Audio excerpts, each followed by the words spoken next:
대권 뉴스.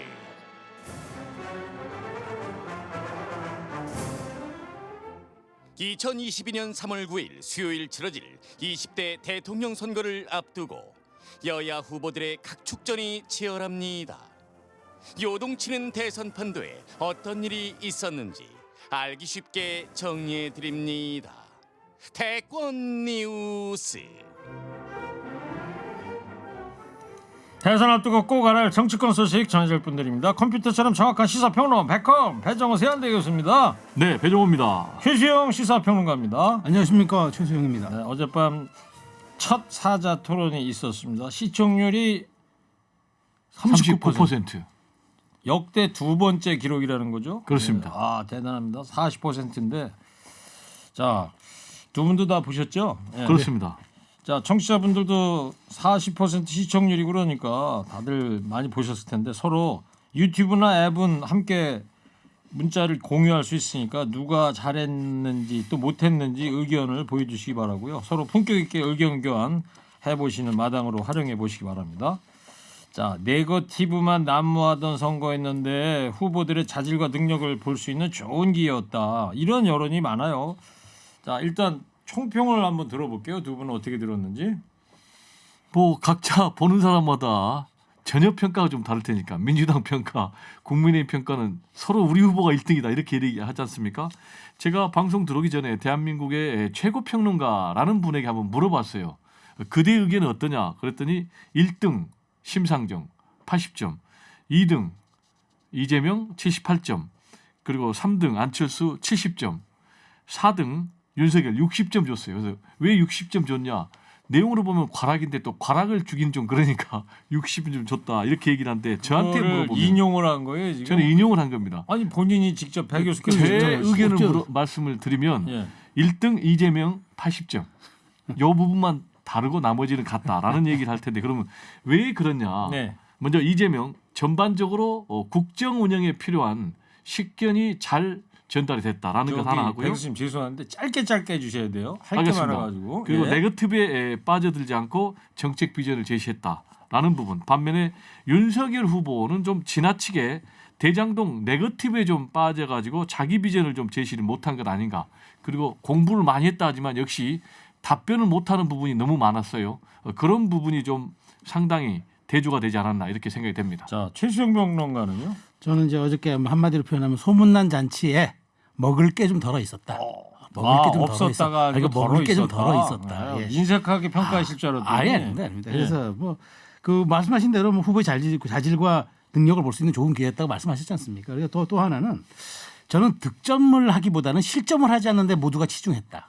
약간 이제 득점에는 이제 저 심상정 후보가 조금 좀 득점 요인 좀 해보려고 애를 썼던 것 같은데 그래서 전반적으로 저는 본전 토론이었다고 생각합니다. 왜냐하면 이재명 후보에 대한 기대치는 컸기 때문에 뭐 어제 방어 정도 수준은 조금 평이했고 윤석열 후보는 저 잘할 수 있을까라는 우려를 조금 불식시켰다는 점에서 서로가 그런 본전 토론이었고 공격보다 수비에 예, 수비치 좀 많이 어저께는 제가 보기에 치중했다. 예, 수비형 축구를 구사했다고 보시면 될 것 같습니다. 그렇게 이제 두루뭉실하게 하지 마시고요. 배종호 교수처럼 1등부터 4등까지 한번 점수하고. 저는 그럼 한번 해볼까요? 예. 저는 1등 안철수, 2등 심상정, 3등 이재명, 4등 윤석열입니다. 1등 안철수는 조금 오반데요. 아니 진짜 그 여야 후폭 많았어요. 혹시 안철수 후보가 가깝잖아요. 저는 전혀 어제 연금개혁 이끌어내는 거 보세요. 연금개혁 그 부분은 인상적이긴 했습니다. 그러니까. 알겠어요. 자 분야별로 보겠습니다. 예상대로 이 대장동 관련 질문이 토론 초반부터 쏟아졌는데 주로 이제 이재명 후보한테 당연히 이어졌습니다. 이 장면 한번 들어보겠습니다. 3억 5천만 원 투자한 사람에게 배당받을 수 있는 최상한선이 캡을 씌우지 않고 이렇게 설계를 했다는 것 자체가 이게 문제 있는 거 아닙니까? 저 이익을 뺏었습니다. 공공환수를 5,800억까지 했고요. 국민의힘이 거기 이익을 주기 위해서 민간 개발하기 위해서 그렇게 난리를 쳤지 않습니까? 지금 유동규, 김만배 씨가 지금 재판 중 아닙니까? 네, 그렇습니다. 이 두 사람의 배임 혐의가 네. 유죄라고 보세요? 무죄라고 보세요? 일단 검찰이 기소했으니까 뭐 혐의가 있겠죠. 초과 수익 조항을 넣지 네. 않고 네. 공사이익을 확정한 게 최선이었다. 네, 그런 그렇습니다. 말씀을 여러 차례 하셨어요. 그렇다면은 지금 김만배 씨가 그 이야기하고 있는 것처럼 시장 지침이라서 우리 배임 아니다. 그 얘기하고 맥락이 같은 거 아닌가요? 이재명 후보가 투기 세력과 결탁한 공범이냐 아니면 활용당한 무능이냐 둘 중에 하나예요. 네. 자, 윤석열, 이재명, 심상정 후보 이야기 대장동 관련해서 자, 배정훈 교수님 어떻게 보십니까? 일단 윤석열 후보는 주도권 토론 거의 대부분 7분을 할애했지만은 과거에 했던 주장이 그대로 나왔어요. 두 가지죠. 하나는 실패한 사업이다. 그러니까 공공이익으로 환수했다 하지만은 민간 사업자들이 다 가져갔다. 그리고 설계자가 이재명 후보니까 책임이 있다라는 건데 여기에 대해서 이재명 후보도 옛날에 했던 답변 그대로 했어요. 아니다. 국민의힘이 반대를 해서 내가 100% 환수 못했지만 그래도 5,800억이나 환수했고 그러면서 역공을 했어요. 과거에 부산저축은행을 수사를 제대로 했으면은 이런 일이 없었을 텐데 그때 수사 책임자가 윤석열 후보 아니냐. 그리고 김만배 누나가 아버지 집을 사줬으면은 당신도 개인적으로 이익을 받는데 나는 이익을 하나도 본 것이 없다. 사주긴 사줬는데 그 앞에 부사 우연히가 3번 들어가더라고요. 네, 우연히. 참고로 서울 시민이 1,000만 명인데 1,000만 분의 1의 우연히 맞아 떨어진 것이고요. 그리고 김만배 그 녹취록이 나오지 않습니까? 정영학 녹취록에 형이 갖고 있는 카드면은 윤석열은 죽어 이런 얘기를 하면서 오히려 윤석열 후보가 책임이 있다라고 역공을 했습니다. 알겠어요. 그리고 이제 마지막에 심상정 후보가 유동규의 그 배임이 유죄입니까 무죄입니까? 딱 추궁하니까 이재명 후보가 약간 당황한 기색도 좀 보이고 그랬는데요. 최시영 평론가. 저는 어제 뭐 대장동은 뭐 특별한 게 없었잖아요. 그동안 나왔던 얘기들을 이제 하는 건데 저는 뭐 윤석열 후보가 네거티브였다고 생각하지는 않습니다. 그러니까 의혹들에 대해서 다시 한번 사실관계 확인하는 거고 이재명 후보의 대답은 결국 저는 제가 보기에 딱 부러지는 것보다는 기존의 입장을 되풀이해서 조금 노예한 이미지 그다음에 뭔가 딱 부러지게 그 선을 긋지 않아서 어쨌든 대장동 의혹으로부터 계속 자유로울 수 없어서 다시 또 특검 얘기가 나오는 이런 국면으로 좀 가게 된 것. 어쨌든 어저께 그 여기에서 대장동 의혹은 더 이상 앞으로 토론의 쟁점이 될 것 같지 않다. 라는 인상을 받았습니다. 알겠습니다. 자, 이번에 이제 외교안보 분야 관련해서 후보들 이야기 또 들어보겠습니다. 저는 국익 중심의 실용 외교가 제일 중요하다 이렇게 생각합니다. 지금 미리 정해놓고 미국 먼저냐 아니면 중국 먼저냐 북한 먼저냐 이렇게 할 필요가 없습니다. 먼저 미국 대통령, 그다음에 일본 수상, 그리고 중국 우리 시진핑 주석과 김정은 위원장 제가 순서를 정하라면 그렇게 하겠습니다. 민주당 정권의 집권 기간 동안에 너무 친중 친북의 굴종 외교를 하는 가운데 한미 관계, 한일 관계가 너무 많이 무너져서 네, 브룩스 전 주한미군 사령관도 추가 사드 필요 없다 이렇게 말을 했는데 왜 그 말씀을 계속해서 그거는 제가 보기에 잘못 알고 이거 계십니다. 안보 불안을 조성해가지고 표 얻으려고 경제 망친다는 지적이 있는데 어떻게 생각하세요? 안보가 튼튼해야 주가도 유지가 되고 이 대한민국의 이 소위 말하는 어떤 국가 리스크라는 것이 이제 주는 거고요.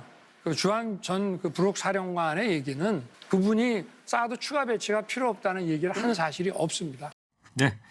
자, 외교 분야와 사드 추가 배치하겠다는 것에 대한 논란이 있었는데 배종원 교수님, 자, 네. 간결하게 각 후보들 외교 안보 관련 정리 좀 해볼까요? 네, 외교 관련해서는 이재명 윤석열 후보가 뚜렷하게 대조가 됐는데요. 이재명 후보는 국익 중심의 실용 외교 하겠다. 그래서 어느 나라의 정상을 특정하지 않겠고 상황에 맞춰서 가장 효율적인 시점에 효율적인 상대를 만나겠다. 이유는 우리나라가 반도 국가니까 늘 해양 세력과 대륙 세력이 충돌하는 그런 불확실성에 놓여 있기 때문이다라고 얘기를 했고요. 반면에 윤석열 후보는 미일 우선주의 입장을 확실히 밝혔습니다. 민주당 정권에서 친북 친중 외교하면서 한미 동맹 그리고 한일 관계가 굉장히 나빠졌기 때문에 복원할 필요가 있다. 대통령 되면 미국 바이든부터 만나러 간다는 얘기였고요. 그렇습니다. 반면에 심상정 후보는 먼저 자기가 대통령 되면 남북 정상회담 갖겠고 그걸 바탕으로 해서 또 한미 정상회담 갖겠다라고 얘기했고 안철수 후보는 한미 동맹을 가장 중요시 생각을 했습니다. 네. 최시영 평론가님은 네. 윤석열 후보의 선제 타격론에 대한 공방 이걸 좀 소개해 주시죠. 그 심상정 후보가 그랬죠. 대통령 후보로서 선제 타격은 대단히 경솔한 발언이다. 대통령은 전쟁 자체가 일어나지 않도록 해야 한다. 그러니까 윤석열 후보가 그건 아니다. 왜냐하면 이것은 내가 선제 타격을 억제하기 위한 거다. 그러니까 적극적인 의지를 드러내는 것 자체가 전쟁을 막을 수가 있다. 이렇게 이제 반박했거든요. 심상정 후보는 대통령의 언어가 아니다. 이런 그렇죠. 표현까지 그런 했어요. 표현 썼어요. 그러니까 전 선제 타격으로 지금 특히나 북한이 이런 도발을 하는 과정에서 앞으로 저는 토론이 또 예정돼 있거든요.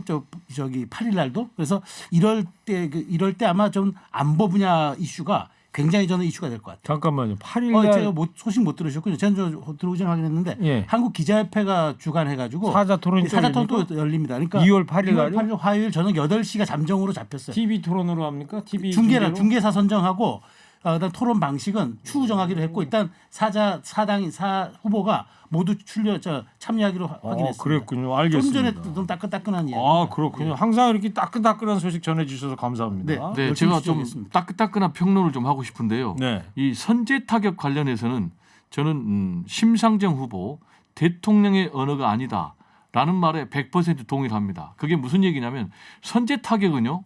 기본적으로 전쟁을 전제로 하는 얘기예요. 그게 무슨 얘기냐? 상대가 전쟁을 도발할 확실한 징후가 있으니까 우리가 먼저 때리겠다는데 그러면 결국 전쟁을 늘 전제로 하는 것이기 때문에 우리나라 같은 분단 국가에서는 굉장히 국가 리스크, 코리아 디스카운트가 작동할 수밖에 없거든요.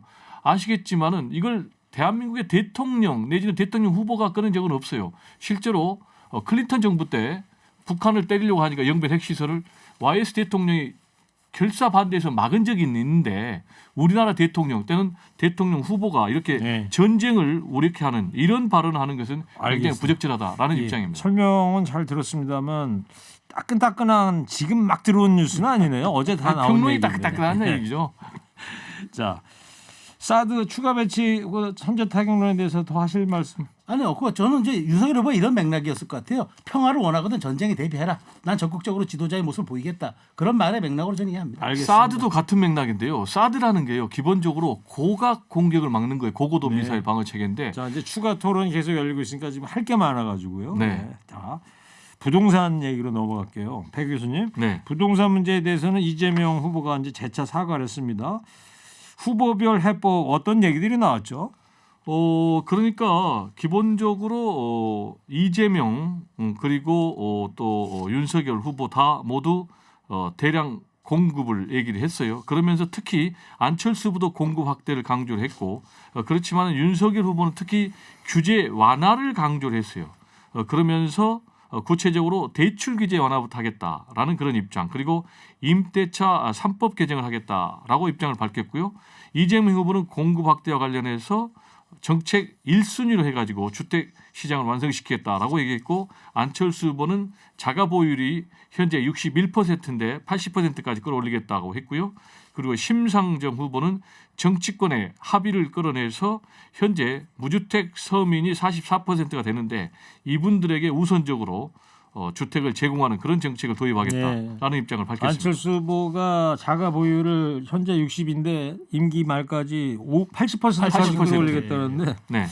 그 말 듣고 좀 마음이 푸근해지는데 실제로 과연 저렇게 될까? 뭐 됐으면 좋겠습니다만. 지금 제가 보기에 최수영 평론가가 후보들 부동산 정책 좀 평가해 보시죠. 저는 이제 이 네 분 다 공급 위주예요. 그러니까 지금 저는 부동산 정책에 대해서는 변별력이 없어요. 솔직히 말하면 문재인 정부가 차이가 없다. 차이가 없어요. 그러니까 거의 없기 때문에 저는 앞으로 더 센 것들이 나올 수 있다고 봅니다. 그러니까 앞으로 모기주택 같이 뭐 40년 상환 얘기도 나올 것 같고, 그러니까 앞으로 여기에 대해서는 한 목소리로 문재인 정부의 부동산 정책에 각을 세우다 보니까 이재명 후보조차도 확대 정책이 1순위라고 그랬는데 부동산보다는 저는 오히려 이제 젠더나 안보 이런 쪽에서 후보 간 차별성과 좀 차이가 드러나지 않을까 저는 생각합니다. 젠더나 안보 네. 앞으로 이제 네. 그럴 것 같다. 예. 자, 그리고 두 분이 그러면 어제 토론 2시간 동안 나는 이게 가장 결정적이었어. 요거 하나씩만 뽑아 주시죠. 제가 볼 때는 하나만 하세요. 시간 딱 없어요. 하나. 예. 윤석열 후보를 향해서 안철수 후보가 질문을 던졌어요. 주택 청약 제도 관련해서 군필자들 가산점 5점을 준다고 그러니까 혹시 만점이 얼마인지 아느냐. 그러니까 이게 만점이 84점인데 40점 틀리게 얘기했거든요. 그래서 서울제 커트라인이 얼마냐. 그러니까 만점인데 이것도 60 2.5인가 기더라고요. 그래서 틀렸단 말이에요. 그러면은 자신의 공약을 전혀 모르는 상태에서 공약을 제시했다. 이 부분이 좀 상당히 네. 뼈아픈 부분이 아니나 생각이 네. 됩니다. 실수한 것 같던데 그 결정적이라 하는 거는 조금. 네. 자, 최시영 평론가님. 그저 웃을 뿐입니다. 저는 안철수 후보가 3당 후보들 모두에게 연금개혁 공약 이끌어서 공동선언하자는 거. 그거 상당히 저는 그 오늘 정말 오늘 조간 신문들도 주요 기사로 다 뽑았는데 왜냐하면 저는 연금개혁이 다 표가 안 되니까 회피했잖아요. 근데 지도자들이 그러면 안 되잖아요. 그랬는데 안철수 후보가 용기 있게 제안했고 그것들을 다 수용하는 모습이 어저께 저는 가장 토론의 하이라이트가 아니었나 생각합니다. 그렇죠. 네, 제대로 뽑았는데 상당히 안철수 후보를 좋아하는 것 같아요. 그건 잘 모르겠고 연금 개혁이 하여튼 고양이 목에 누가 방울을 그렇죠. 거냐는데 네. 그러면 앞으로 4명 중에 한 명이 이제 누가 돼도 대한민국을 하겠다는 거 이끌어 갈 아닙니까? 거니까 4명이 한번 좀 발표를 공동으로 해보자. 예. 네. 정말 연금 개혁이 참 개혁이 시급하긴 한데 정말 어려운 일인 것 같고요. 저는 개인적으로는 그 누가 잘잘못을 떠나가지고 이재명 후보가 윤석열 후보한테 알리백을 아냐. 저는 무슨 약 얘기하는 줄 알았어요. 아리백 하니까 뭐 글리백, 알리 동생인 줄 알았죠. 표적 항암제. 저는 이지백인 줄 알았어요. 그 기사도 났더라고요. 뭐 술 이지백 그러니까 한다고. 예. 어떤 새롭게 공부를 했고 이 알리백에 대해서는 EU에서도 지금 하고 있으니까 관심을 가져야 될 것 같아요. 자, 이재명 후보의 아내 김혜경 씨 과잉 의전 논란 얘기를 해볼고요. 어제 JTBC에서 후속 보도를 했더라고요. 어떤 내용이죠? 그러니까 이겁니다. 그러니까 대리 처방 의혹이 있었잖아요. 근데 이제 민주당에서는 그거는 김혜경 씨는 그 약을 안 먹는다. 그러니까 대리 처방할 이유가 없다 이렇게 얘기했는데 어제 경기도청 전직 직원 한 명이 그건 거짓말이다. 지난해 4월 분당에 있는 서울대병원에서 186일치의 처방을 김혜경 씨가 직접 받았다. 이 약을 복용하는 게 맞다. 호르몬제를. 그러니까 거짓말을 한 거다라고 어제 JTBC에서 보도했는데 어쨌든 이제 이것이 사실이라 그러면 김혜경 씨와 민주당 선대위는 어쨌든 거짓말한 경우가 되기 때문에 이 부분 앞으로 조금 좀 확대 가능성을 좀 지켜볼 만한 대목이라고 생각합니다. 네, 교수님. 민주당 선대위 입장 뭐예요? 그러니까 지금 상당히 악재가 터진 거 아닙니까? 기존에는 김건희 리스크였는데 이제는 뭐 김혜경 리스크까지 올라오면서 상당히 좀 희석시킬 우려가 있어가지고 계속 길게 얘기하면 좀 말려드니까 일단 원칙론을 얘기했습니다. 특정인의 주장이니까 좀 판단이 어렵다. 그래서 감사 요청을 해놨으니까 감사 결과를 보고 사실관계가 확인된 다음에 입장을 밝히겠다라면서 좀 말을 아꼈습니다. 근데 감사관이 이재명 후보 쪽 사람이다 이런 지적도 있더라고요. 실제로 민주당 내부에서도 그렇게 나오고 있고 김기현 원내대표는 그러더라고요. 이 감사관이 이재명 지사 재직 시절인 2020년 6월에 민변 출신의 소속 변호사를 임명했다. 그러니까 6월이 아니고 6월로. 6월 그러니까 6월에 임명했다. 그래서 그렇다면은 이건 뭐 그야말로 고양이 손에 생선을 맡기는 격이 아니냐. 이건 감사라기보다는 조속한 수사를 받아야 한다. 이렇게 네. 지금 하고 있죠. 아까 뉴스 전문 채널에서도 이재명 후보가 또 사과를 했습니다. 예. 자, 국민의힘에서는 이제 검찰에 고발 조치도 하지 않았어요. 어떤 혐의로 고발을 했어요? 혐의가 많습니다. 그러니까 5명이 특정됐어요. 이재명 후보, 김혜경 씨, 그다음에 이제 그 배모 사무관, 그다음에 성남시장 시절의 수행비서 1명, 그다음에 경기도청 의무실 의사 5명인데요. 직권남용 및 강요죄, 의료법 위반죄, 그다음에 허위 공문서 작성 및 행사죄, 국고등 손실죄, 업무방해죄, 증거인멸죄 등 6가지 혐의로 대검에 고발을 했습니다. 예, 배 교수님. 네. 이른바 이제 진보 매체죠. 한겨레나 경향 이런 데서도 배모 씨 개인의 일탈로 몰아가는 거를 강도 높게 비판을 하고 있어요. 사설 등을 통해서. 이재명 후보가 사과를 또 하긴 했습니다만 자, 어떤 후속 조치가 필요할까요? 지금 이제 이 문제는 도덕적인 영역의 문제와 법적인 영역의 문제 두 가지가 있지 않습니까? 그래서 사과를 했기 때문에 이 부분과 관련해서는 뭐 도덕성의 영역은 정리가 된 것 같지만은 이미 이제 국민의힘에서 고발까지 했기 때문에 수사에 법적의 들어가나요, 영역에 넘어간 거예요. 그리고 또 감사까지 됐기 때문에 그래서 제가 볼 때는 이제는 감사의 결과를 지켜봐야 되고 또 수사의 결과를 지켜봐야 되는 것 아니냐. 지금은 이제 도덕적인 사과는 했지만 앞으로는 법대로 처리할 수밖에 없다라는 네. 그런 입장입니다. 이제 3월 9일 선거가 이제 오늘로 33일 남았는데 네. 수사가 앞으로 제대로 이루어질 수 있을지 그것도 좀 지켜봐야 될 것 같고요. 최수영 평론가님은 이 건이 네. 이 대선에 어떤 영향을 미칠 거라고 보십니까? 저는 상당히 끼칠 거라고 봐요. 왜냐하면 이게 다른 것과는 달리 과잉 의존 문제가 아니라 공적 권력의 사유화라는 측면이 제기가 된 거거든요. 그러면 이재명식 공정과 정의는 무엇이냐가 본원적 질문에 맞닥뜨리게 되는 거죠. 그래서 저는 특히나 이제 이재명 지사가 많은 분들이 기억하실 겁니다. 이 경기도지사 취임하고 나서 도지사부터 폐차를 달았어요. 책임행정 구현하겠다고 네. 이제 다 달았잖아요. 그럼 이게 책임행정인가요? 이게 공적 구현인가? 그러니까 저는 이런 점에서 유권자들이 상당한 질문을 할 것 같아서 변수가 될 가능성이 매우 높다라고 저는 생각합니다. 알겠습니다. 자, 오늘 어젯밤에 있었던 사자 토론과 이재명 후보 안에 김혜경 씨 논란 좀 살펴봤습니다. 자, 마지막으로 오늘 한 줄 평 하겠습니다. 선거를 코앞에 두고 후보 배우자 리스크를 맞닥뜨린 민주당 선대위에게 보내는 한마디 듣겠습니다. 먼저 배정호 교수님부터 해주세요. 3, 2, 1. 정직이 최선의 정책입니다. 그런 것 같지 않은데? 그럼 뭐죠? 칭찬을 한 번도 못 받으시네. 근데 AI가 좀 이상한 것 같아. 그러면 뭐 거짓말하라는 밖에 얘기입니까? 나와서 김경래 PD하고 따지시고. 자, 이어서 최수영 평론가 해주세요. 3, 2, 1. 남의 허물 지적 전에 내 허물 확인부터. 그거 이상한데? 두 분 다 참 심혈을 기울여서 한 줄 평을 했는데 AI가 도와주질 않습니다. 예. 저기 배정 교수님 네. AI하고 다투시진 마시고 예. 자, 대권 뉴스 지금까지 배정 교수 최수영 시사평론가였습니다. 두 분 고맙습니다. 다음 주 금요일 날 또 뵙겠습니다. 감사합니다. 감사합니다.